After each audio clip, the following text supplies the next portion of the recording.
You're listening to Riacast, a podcast of the Southwest Florida Real Estate Investment Association. Riacast brings together a variety of real estate entrepreneurs from all over the world to share tips and ideas. The core purpose of the Southwest Florida RIA is to help members become more profitable and successful through networking, education, and empowerment. Here are your hosts, Jeff Tamarello and Michael Lyons. Hi, it's Jeff Tamarello. I am one of the directors of the Southwest Florida RIA. I'm also the broker owner of a company called Stewbridge Realty and part of a investment vehicle called Venture Investment Partners. I'm here to talk about the July 2025 Lee County, Florida foreclosure trend report. My work done for me and shared with you. In uncertain times, it's very easy to overreact, but let's stay grounded and let numbers lead the way. Foreclosures do drive negative price pressure. It's why we track them. Nothing will drive a market up like easy liquidity from banks, and nothing drives the market back down. The banks cleaning off the balance sheets of the excess of what drove it up. It's just been that way since time immemorial.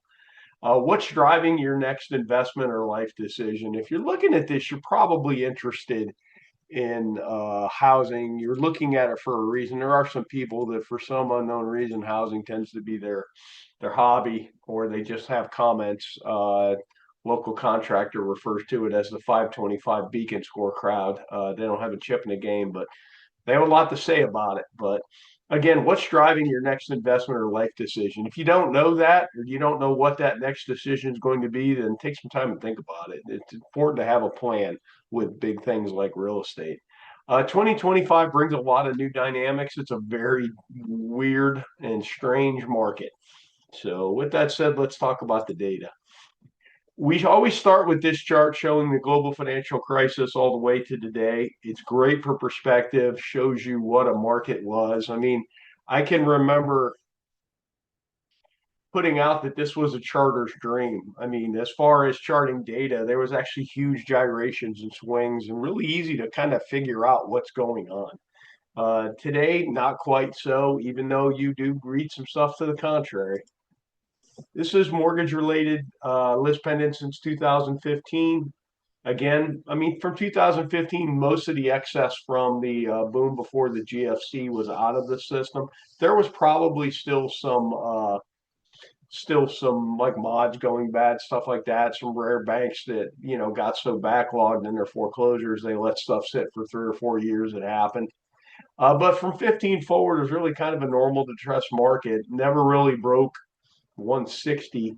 I keep saying at 400 is when this trend would change my decisions on what I'm doing within this market.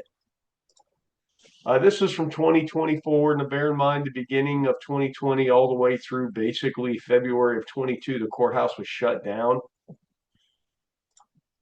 This is the global financial crisis overlaid over the recent months from January of 22 forward for perspective. This is why I'm not completely banging a gong, sounding the alarm to batten down the hatches. We are definitely in a correction. I'm not sure this is a crash. It's not a crash yet. Doesn't mean it can't be, but we would be able to see it coming. Let's talk about the average price. I thought this was really fascinating, the linear trend line showing the dance back and forth.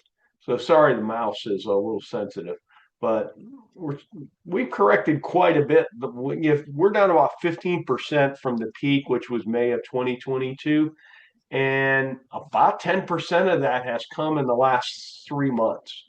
So we're really starting to do some heavy lifting. We're also starting to get the year-over-year sales counts are not declining as much as they were. Last month, I think we missed the year before by about 6 in the MLS. The month before we were up. If I had to bet, I'm saying we're going to be up this month year over year. So that's a good sign. That's the beginning of absorption. That does not mean the beginning of the end of negative price pressure, but it does show the market is starting to take interest at that price. And then this is a chart I use as a rule and guide. It's got the sales counts and the pricing, and you can see the dance of when they touch. Divergence to the downside, divergence to the upside, divergence to the downside. Now we're waiting on prices to come down and sales counts to go up, and that kind of tells you what's going on. So it's just a reminder, this market is there. You need to watch it. It's not the end of the world. My closing thoughts are context, not clickbait. There's a lot of clickbait, and everybody's an influencer, and a lot of people are making a living off YouTube and Instagram and TikTok. It doesn't mean you should invest your capital based on what they're hyping up to get a check from that platform. It's a fraction of the activity from '08 to 2010. What we're really seeing is a normalized distress market right now, and it's been so long since we've had that. Nobody knows how to handle it. Foreclosures are definitely back in the conversation.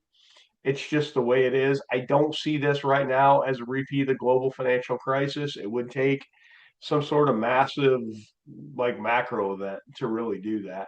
And today it's going to grab headlines, but we're not there. So I'm not saying don't pay attention to this. I'm not saying don't think things through. But they say be bold when others are fearful, and fearful when others are bold. So take that as it may. But again, understand what you are here to do before you do any of this stuff with your own money on your own. I hope everybody got use of this. If you have questions, reach out to me or just leave a comment where you are watching the video.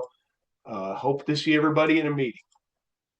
This concludes this edition of Riacast. Be sure to subscribe to receive our next episode.